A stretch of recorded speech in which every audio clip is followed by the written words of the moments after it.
Friends, we are going to show you the blueprint of English, both language 1 English and language 2 English, and you can easily aim for 30 out of 30 marks from English part in TET by watching this video.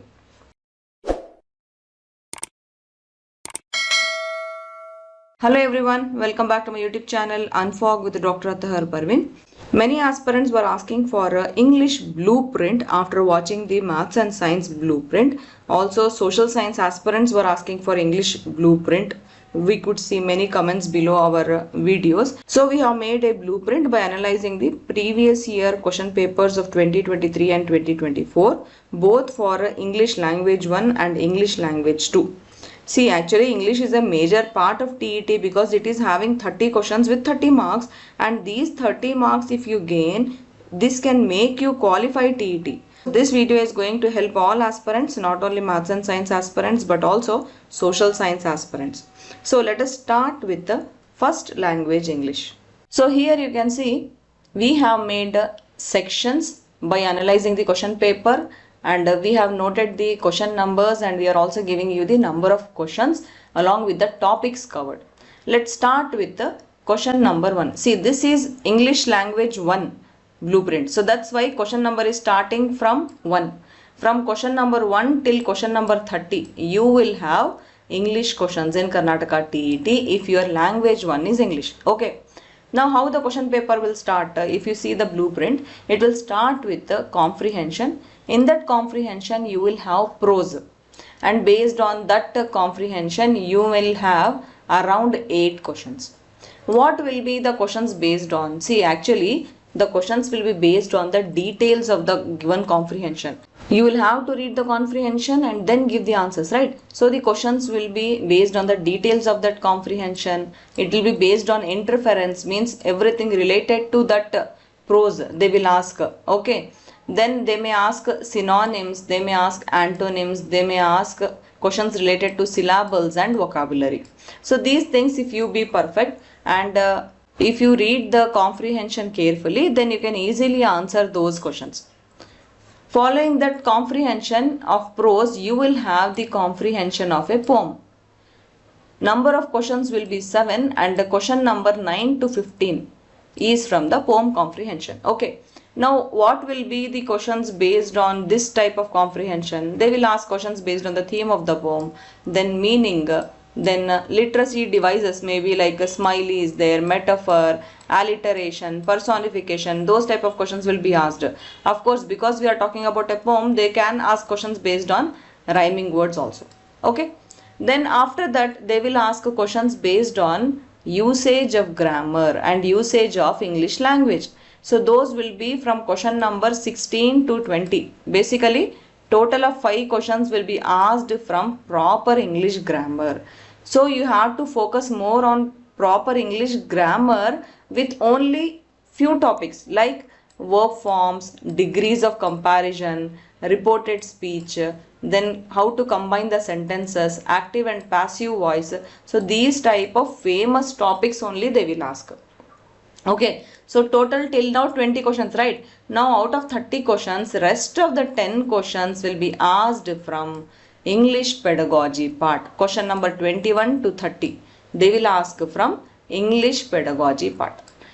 So what will be the questions based on English pedagogy? See, basically because it is a first language English, they will ask you how to narrate in the classroom based questions. Then your skills based on LSRW, right? Learning, speaking, reading and writing. Also questions will be asked from vocabulary, active, passive, homonyms, acronyms, how to teach a poetry and pre-teaching activity, and what type of test you can take from the children in your teaching classes. So all those type of questions will be asked in language pedagogy. So total of 30 questions you can expect, and here as you can see in language 1, more of the comprehension is there in prose and poem. Okay.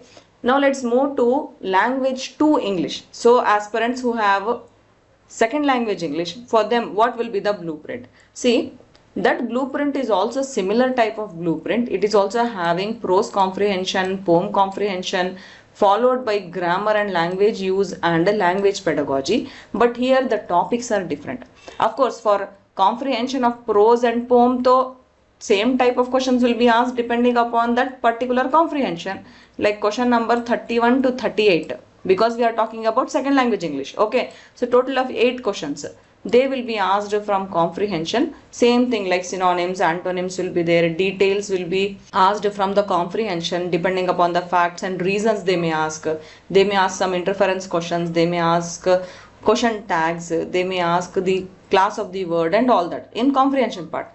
Then next, total of 7 questions from the poem comprehension. Question number 39 to question number 45. They may ask questions based on the theme of the poem, meaning. They may ask any word they may ask, or they may directly ask you the meaning of the poem. They may ask some rhyming words or figures of speech like smiley, metaphor, personification, alliteration. All those things will be there, that if you see the previous year question papers only, you will understand. Okay. Now comes the grammar and language use. Total of 5 questions, right? From question 46 to question 50. Here they will ask language use questions. These are little bit different when you compare with language 1. Here it will be easy because it is a language 2. Of course, your language 2 English will be easy when you compare with language 1 English, because language 1 English means it is the medium of teaching, right? Those aspirants who have English medium only, right, from the school, they will only opt, right? So they will have higher level of English in language 1.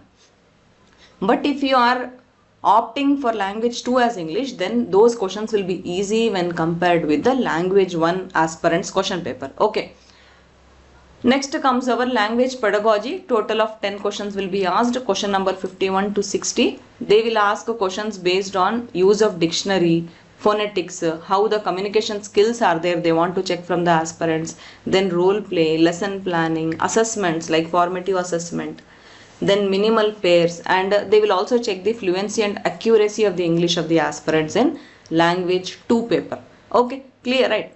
Now, keeping these 2 blueprints in our mind, I want to give you the weightage both in language 1 and language 2. The reading comprehension part is there, no? That is taking your 50%, including both prose and poem. Next, only proper use of grammar and language means 17% is there out of those 30 questions. Okay. And the main part is the pedagogy, which is the 33%.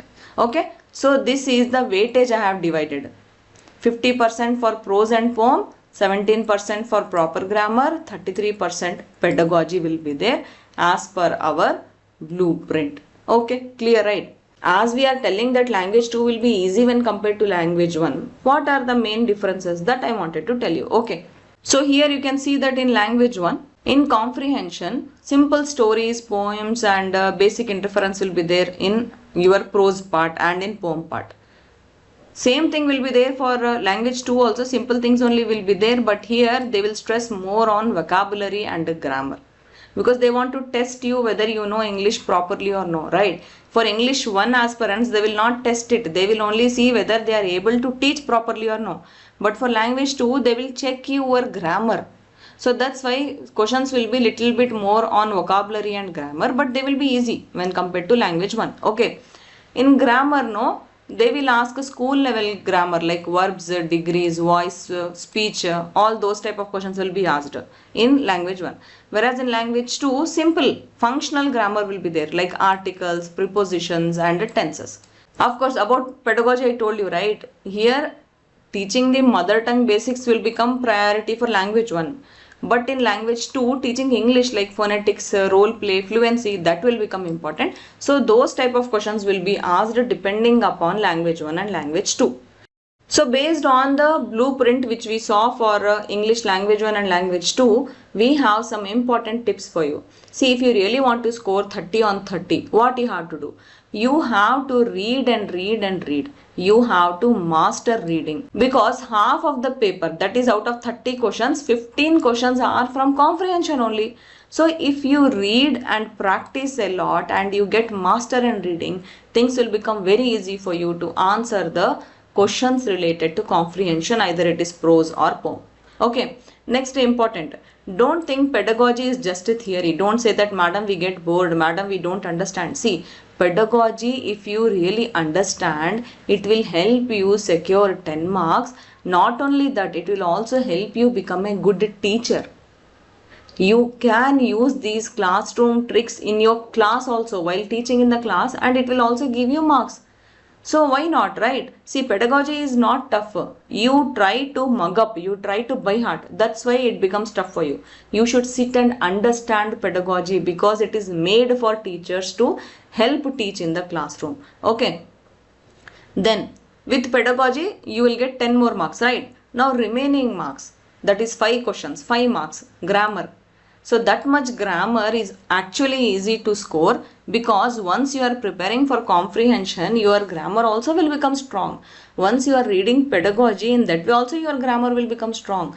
Unknowingly only you will be able to answer the questions with the correct answer in the exam. That is how it works. Okay, so try to read newspapers, try to watch English news, try to read the previous year question papers comprehension. Either it be any previous year question paper, it can be a SSLC question paper, it can be a ICSE school question paper, high school question paper, or it can be a PUC English question paper, or it can be a TET question paper.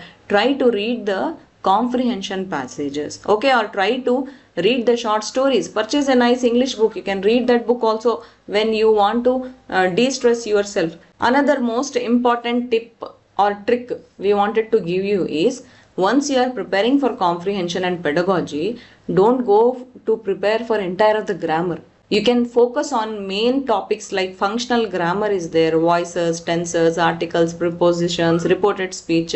Don't stick to only these topics, but these are the important topics. You can focus on them. Then later on, if you have time or if you are coming across some other topics of grammar, go for that also, but focus on this.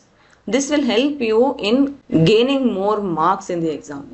So friends, just try to analyze the blueprint which we have given you. We have worked out a lot in preparing that blueprint. You have to just take the screenshot of that blueprint and then analyze and start your preparation right now, because I am telling you, English is always the easiest scoring part of the question paper. So this was English blueprint for Karnataka TET. Try to prepare all these areas well and you can score full marks in English. Okay. I hope this video is useful for all aspirants, whether you are from science or social studies background. So friends, all the best for your preparation. Don't forget to subscribe, share this video with your friends so that more aspirants get benefited with this blueprint.